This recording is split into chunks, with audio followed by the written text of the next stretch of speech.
हमारे चैनल का उद्देश्य केवल पूज्य प्रेमानंद जी महाराज के उपदेश और विचारों से लोगों का मार्गदर्शन करना है। राधे राधे। जय राम जी, चित्तौड़गढ़। राम राम महाराज जी। महाराज जी, एक बार राम नाम से उद्धार हो जाता है, ऐसी संत वाणी में आता है महाराज जी, तो बार बार क्यों नाम लिया जाता है? आता है, पर शर्त है, एक बार जिन नाम लिय हित सो हुए अति दीन, समस्त अहंकार गलित अति दैन्य, और हित माने प्रेम। यही बात रुक जाती है। मिला ही न रघुपत बिनु अनुरागा। प्रेम, पहले प्रेम प्रकट होना, तो लाखों करोड़ों अरबों बार जपे हम, प्रेम प्रकट हो जाए, फिर एक बार जब निकलेगा तो उससे भगवत प्राप्ति होगी।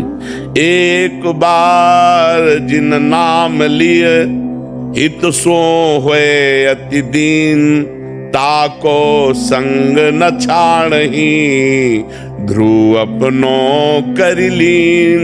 उसका प्रभु साथ नहीं छोड़ते।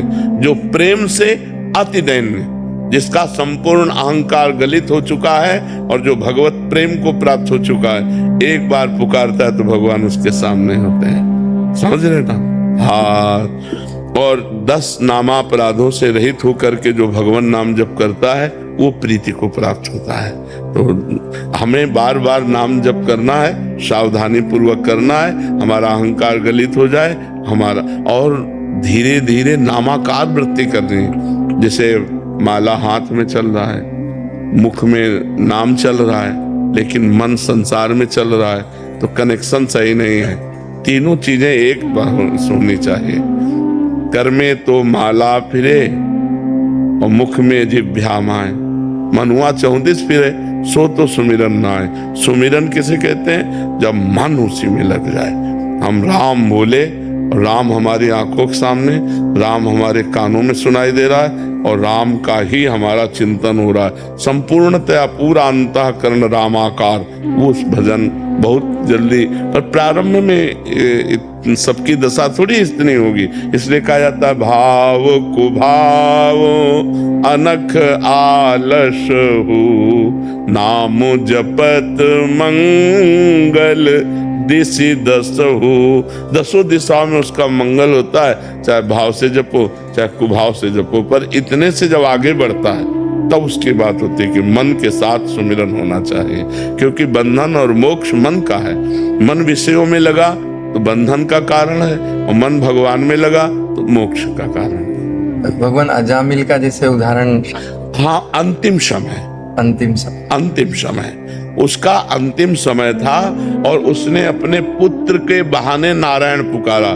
लेकिन नाम की इतनी महिमा है, भगवान के नाम की, कि नारायण तो अंतिम समय, नारायण इतने में श्वास पूरी हो गई और यमदूतों ने गला दबा दिया। उतने में भगवान के पास आ गए कि अब कैसे आपका अधिकार है, क्योंकि इसने अंतिम समय में नारायण नाम लिया है।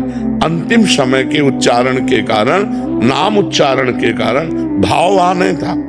भाव तो पुत्र का था, हाँ, बिना भाव के उसने नारायण नाम में अपना चमत्कार दिखा दिया। यही भगवान के नाम की महिमा है। अंतिम समय के कारण उस नाम का प्रभाव पड़ा। नहीं, जीवन भर अपने पुत्र को जो पुकारा नारायण नारायण, कभी रोमांच हुआ क्या?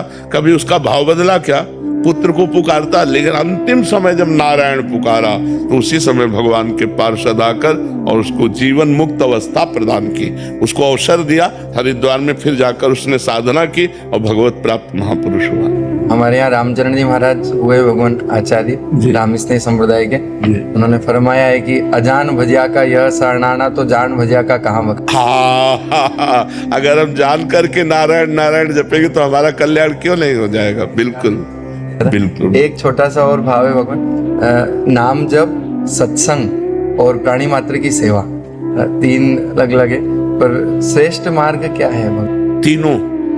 तीनों बराबर है, क्योंकि हम जैसे नाम जप कर रहे हैं तो नाम जप बिना संत संग के नहीं होगा। भजन न होई संग बिन, भजन बिना नहीं प्रेम। तो भजन का मूल है सत्संग, सत्संग से भजन होगा। और भजन से ही प्रेम प्राप्ति होगी। और सत्संग और भजन दोनों का फल है कि समाज में, व्यवहार में, हम सब में परोपकार की भावना और भगवत भावना करें। तो तीनों का एक कनेक्शन जुड़ा हुआ है, तीनों में से एक भी हट जाए तो मामला गड़बड़ हो जाएगा। अगर हमारा व्यवहार बिगड़ गया, हम भजनानंदी हैं तो हमें भजन में विक्षेप पड़ जाएगा। अगर हम भजन शुरू कर रहे हैं और सत्संग ना मिले तो भजन के विक्षेप जो हैं वो निवारण करने की हम में विवेक शक्ति नहीं होगी। बिन सत्संग विवेक न होई। और सत्संग और भजन दोनों का फल है कि व्यवहार रामाकार हो जाए, व्यवहार भगवदाकार हो जाए। इसलिए तीनों आवश्यक हैं। साधक को तीनों ही करने चाहिए, भजन करना चाहिए, सत्संग करना चाहिए और परोपकार करना चाहिए। परहित सरिस धर्म नहीं, क्योंकि बिना व्यवहार के, बिना क्रिया के हम रह नहीं सकते। एक क्षण भी बिना क्रिया किए नहीं रह सकते। तो हम केवल भजन में एकांत में बैठे हुए हैं, लेकिन कभी तो व्यवहार में जाना पड़ेगा। जब व्यवहार में हम जाएं तो परोपकार की भावना रखें, परहित की भावना रखें। उसका कल्याण कैसे होगा, उसको सुख कैसे मिलेगा, उसको शांति कैसे मिलेगी, ये हमारे विचार हो, तभी हम साधक हैं, तभी हम साधु हैं। तो तीनों बातें आवश्यक हैं, जिसमें श्रेष्ठता सत्संग की है, क्योंकि सत्संग से ही भजन और परोपकार दोनों धाराएं फूटती हैं। अगर सत्संग ना हो तो भजन में रुचि नहीं होगी, भजन प्रारंभ भी नहीं होगा। सबसे मूल कार्य है सत्संग, और सत्संग से भजन, और सत्संग भजन दोनों से परोपकार की भावना।